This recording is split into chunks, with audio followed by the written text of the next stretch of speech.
So I've been noticing this a lot lately being implemented in big cities, small towns. I'm a huge fan whenever I see this, and I think it's going to save lives. I think it makes driving way more efficient, and you know, and someone talk about it. Whenever government does something right, it's kind of a rare occasion. You got to talk about it. You got to say, hey, look, this is a good one.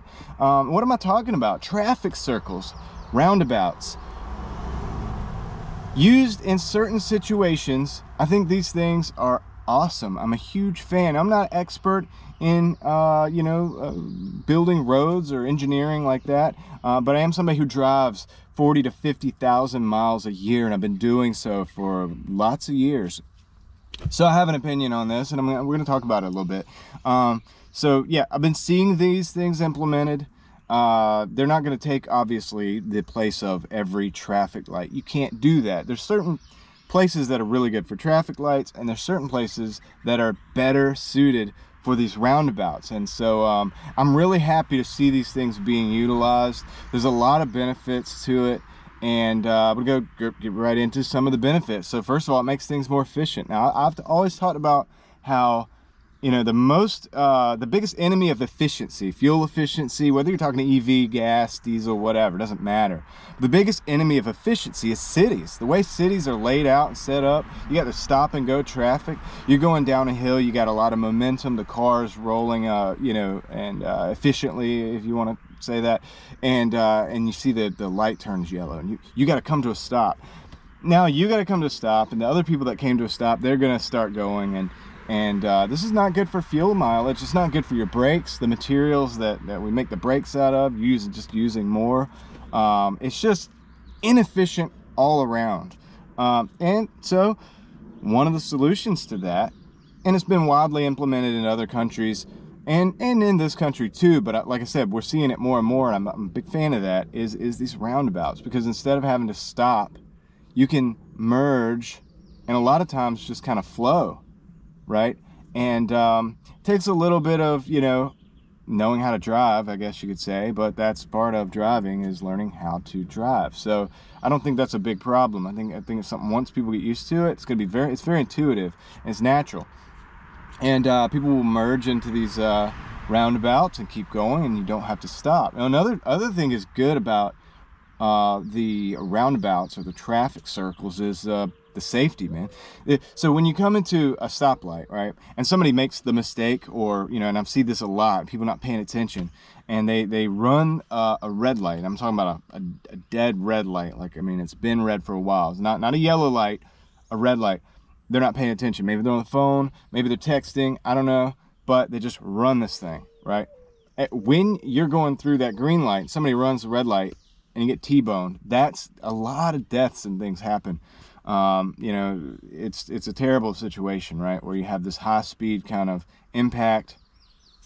You can avoid that with the traffic circle, so that's a plus. And I actually think that if you look it up, there's been research done, I think it actually reduces the amount of deaths in an intersection by like 90% or something like that. It's incredible.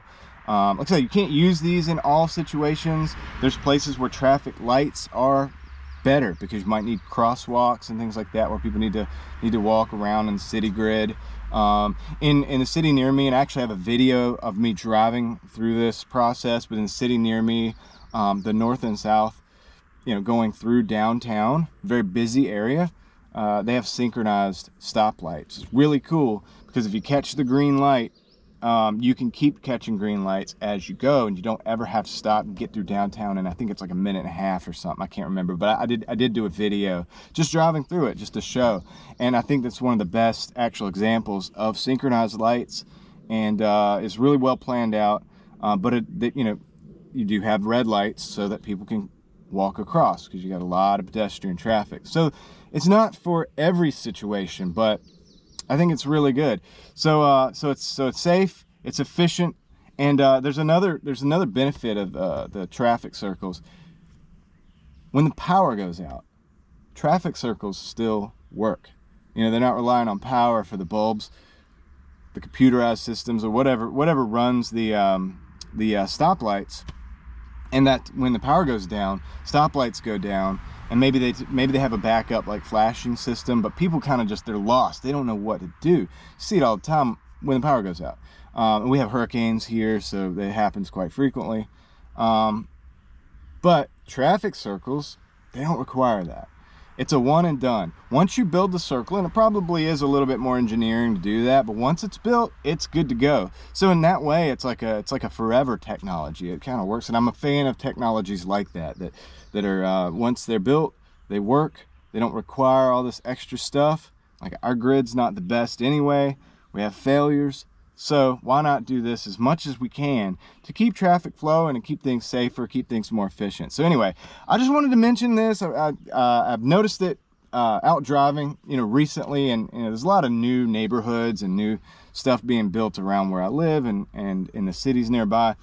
And I've noticed that they're implementing traffic circles more often, and I'm a huge fan of that. So I just wanted to say that some things that are happening are good things. There are good things happening. That is a good thing. So whether side you fall on the EV or the internal combustion engine debate doesn't really matter, because this applies to both, and this is something that I think really could increase efficiency, because it really bugs me having to stop and go when we're in the cities and stuff like that. I mean, like I said, I drive 40 to 50,000 miles a year, so I'm fully aware of how many times I got to change the brakes, the wear and tear on tires, and the fuel economy. And so roundabouts, I'm a huge fan. Let me know what you think in the comments. Love to hear from you. And yeah, it's gonna be all for the day. I'll catch you in the next one. I'm out.